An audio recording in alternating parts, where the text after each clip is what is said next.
दिल्ली की एक महिला थी, दो बच्चे थे उसके। वृंदावन आती जाती रहती थी। विधवा हो गई थी। वृंदावन आती थी तो एक बार वृंदावन में बांके बिहारी के मंदिर के पास से एक लड्डू गोपाल ले लिए कि भगवान की सेवा करूंगी। पति तो रहे नहीं, बच्चे स्कूल चले जाते हैं, बातें किससे करूं, अपने दिल की बात किसे कहूं। लड्डू गोपाल लेकर के दिल्ली वापस आ गई, उनकी सेवा करने लगी। धीरे धीरे वक्त बीतने लगा, बच्चे बड़े हो गए, बच्चों की शादी हो गई।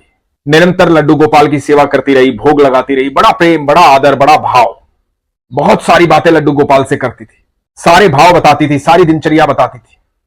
अब बच्चों का विवाह हो गया, वो अपनी अपनी पत्नी के साथ व्यस्त हो गए, अपने काम में व्यस्त हो गए। ये महिला बुजुर्ग हो गई, उम्र बढ़ने लगी थी, पूरी जिंदगी अकेले काटी थी।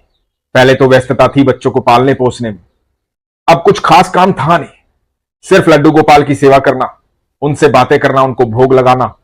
मन में एक दिन आया कि अब बाकी का जीवन जो है वो ठाकुर जी की सेवा में लगा देती। वृंदावन चलती हूं, मेरे बाके बिहारी से मिल लिया करूंगी, ठाकुर जी से मिल लिया करूंगी, ब्रिजवासियों के बीच में रहूंगी, हर समय आनंद में रहूंगी, भक्ति में रहूंगी। अपना ये फैसला अपने बच्चों को बताया, वृंदावन चली गई अपने लड्डू गोपाल के साथ। अब लड्डू गोपाल की सेवा करती, भोग लगाती, दिन भर कीर्तन में रहती, मंदिरों में जाती, सत्संग सुनती, सत्संग करती। यही दिनचर्या थी। सारा दिन राधे राधे, कृष्ण कृष्ण, भक्ति में लीन रहती थी। लड्डू गोपाल से बातें करती रहती थी। उम्र बढ़ती जा रही थी, दिखना थोड़ा सा कम हो गया था, 70 साल की हो गई थी।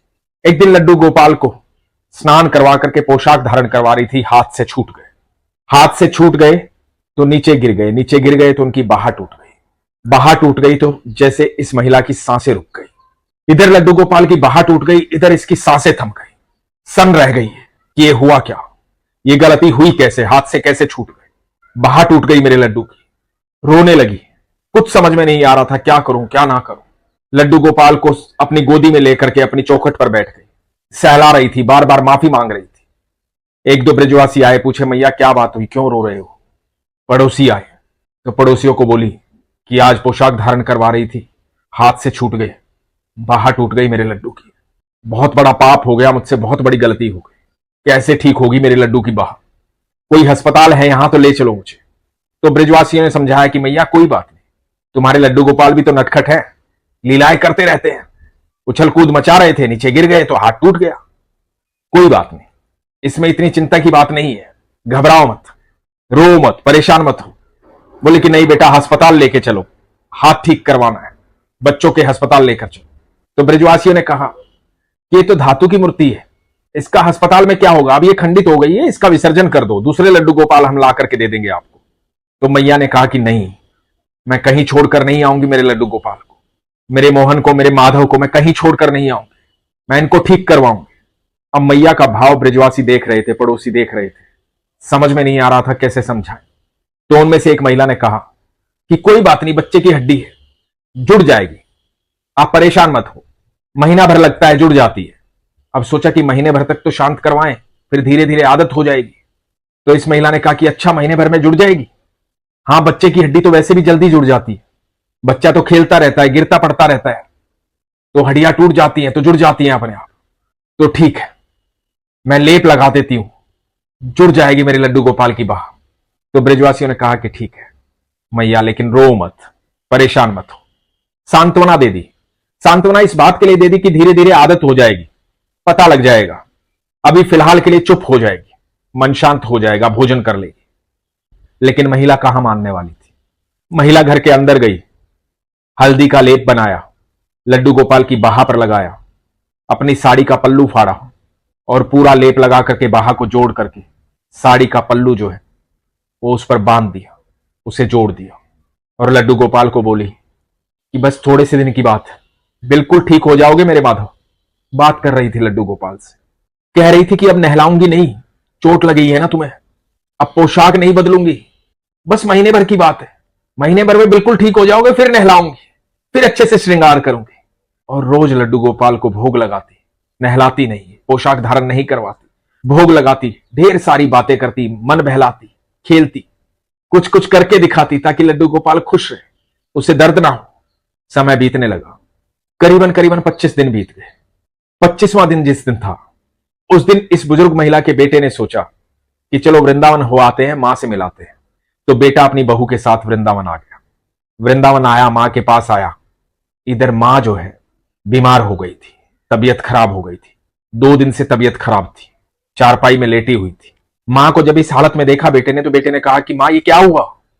मां बेटे की आवाज सुनकर के बड़ी खुश हो गई, प्रसन्न हो गई। बहू को देखा, प्रसन्न हो गई। बोली अरे बेटा कुछ नहीं, थोड़ा सा बुखार था, मौसम बदल रहा है। बोले अच्छा हुआ तुम आ गए। तो महिला ने अपनी बहू से कहा कि बेटा एक काम कर दे, मेरे लड्डू गोपाल को भोग नहीं लगाया है सुबह से, शरीर में हिम्मत नहीं है, शरीर टूटा हुआ है। तू वहां से दाल चावल लेकर के जल्दी से बना दे और लड्डू गोपाल को भोग लगा दे। बहू ने कहा कि ठीक है मां, मैं अभी लगा देती हूं। बहू ने दाल चावल बनाए, लड्डू गोपाल को भोग लगाने लगी। तो भोग लगाते वक्त लड्डू गोपाल की हालत देखी। महिला को आवाज दी कि मां ये क्या हालत बना रखी है लड्डू गोपाल की, लगता है काफी दिन से स्नान नहीं करवाया है, पोशाक भी नहीं बदली है, और ये हाथ पे क्या पट्टी बांध रखी है, कैसी हालत हो गई है लड्डू गोपाल की। आप तो अच्छे से सेवा करती हो लड्डू गोपाल की। तो महिला ने बताया कि बेटा बाहर टूट गई थी, इस तरह से पोशाक धारण करवा रही थी, पट्टी बांध रखी है। पता लगा है कि महीने भर में बच्चे की हड्डी जुड़ जाती है, तो महीने भर में हड्डी जुड़ जाएगी। अब महीना पूरा हो जाएगा तो नहला दूंगी, फिर से श्रृंगार करूंगी। बहू की समझ में बात नहीं आई। बहू को लगा कि मां जो है उसे कैसे समझाऊं कि ये तो धातु की मूर्ति है, साक्षात थोड़ी है, जीवन थोड़ी है, ये तो भाव है अपना। हम उन्हें भोग लगाते हैं, भोजन करवाते हैं, वो थोड़ी ही है, यहां पे मूर्ति ही तो है, कैसे जुड़ जाएगी भला। तो बहू ने भोग लगाया, उसके बाद मां को भोजन दिया। तो मां फिर कहने लगी बेटा महीना पूरा होने वाला है, लड्डू गोपाल की बहा जुड़ जाएगी, फिर श्रृंगार करूंगी, अच्छे से नहलाऊंगी मेरे लड्डू को, बहुत दिन हो गए नहाए हुए।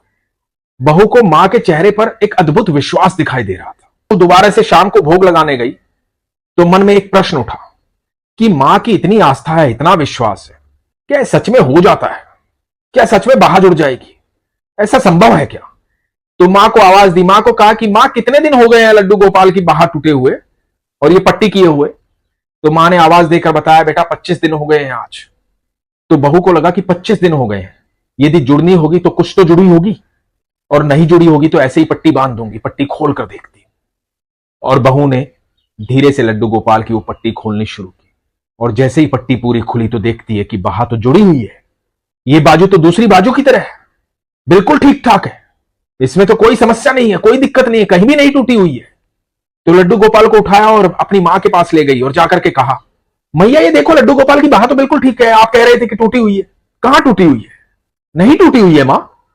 और बुजुर्ग महिला ने लड्डू गोपाल को देखा, आंखों से अश्रु बह रहे थे। लड्डू गोपाल को अपने गले से लगा लिया, जोर जोर से रोने लगी और बोली देखा मैं ना कहती थी महीने भर में बिल्कुल ठीक हो जाएगा, 25 ही दिन हुए, बिल्कुल ठीक हो गया मेरा लड्डू। और प्यार करने लगी लड्डू गोपाल को, बोली मेरे माधव अब तेरा श्रृंगार करूंगी, अब तेरे को पोशाक पहनाऊंगी, अब तेरा ध्यान रखूंगी, कभी गिरने नहीं दूंगी, अब तुझे नहलाऊंगी, मुझे पता था तू ठीक हो जाएगा, तू ठीक हो गया मेरे माधव। और इस स्नेह को, इस प्रेम को बहू देख रही थी और बेटा देख रहे थे। इतनी सरलता कभी देखी नहीं थी, इतनी सहजता कभी देखी नहीं थी, इतना अटूट विश्वास, ऐसा प्रेम कभी देखा नहीं था। बहू और बेटा इस प्रेम को देख करके, इस आस्था को देख करके, इस विश्वास को देख करके विस्मित हो गए थे। दोस्तों यह आस्था का विषय है, विश्वास का विषय है। आपके घर में जितनी भी मूर्तियां हैं वो मूर्तियां नहीं है। शास्त्र कहते हैं कि यदि आप 3 दिन तक उनकी पूजा कर लेते हैं, उनसे बातें कर लेते हैं, तो वो जीवंत हो जाती है, वो साक्षात हो जाती है। तो आपके पास यदि लड्डू गोपाल है, आपके मंदिर में मूर्ति है, तो उसे मूर्ति ना समझे, वो जीवंत है, साक्षात है, वो आपकी बातें सुनते हैं, आपके भाव सुनते हैं, आपके भाव समझते हैं। आपके विश्वास से ये आस्था, ये प्राण जागृत होते हैं, ये प्राण प्रतिष्ठा होती है। ईश्वर आपके इर्द गिर्द हमेशा होते हैं, हर पल होते हैं, कण कण में विद्यमान है ईश्वर। अनंत ब्रह्मांड के रचयिता है ठाकुर जी, हर कण में विद्यमान है, जहां आप देखना चाहेंगे वहां दिखाई देंगे। भगत प्रहलाद ने कहा था ना अपने पिता को, जब पिता हिरण्यकश्यप ने पूछा था क्या स्तंभ में भी विष्णु है, तो भगत प्रहलाद ने कहा था कि हां वो कण कण में विद्यमान है, स्तंभ में भी है। और जब उस स्तंभ पर हिरण्यकश्यप ने वार किया था, तो उसी स्तंभ से नरसिंह अवतार में भगवान प्रकट हुए थे और हिरण्यकश्यप का वध किया था। इसी बात से सत्यापित होता है कि कण कण में विष्णु है, कण कण में भगवान श्री कृष्ण है, कण कण में ईश्वर विद्यमान है। बस आपका विश्वास होना चाहिए, प्रगाढ़ विश्वास, सरलता होनी चाहिए, सहजता होनी चाहिए। आप अपने घर के मंदिर में बैठकर भी जो बातें ईश्वर से करेंगे, ईश्वर वो बातें सुनेंगे और आपकी सारी इच्छाएं पूरी होंगी। आपका जीवन सरल होगा, सहज होगा, जीवन में आनंद होगा,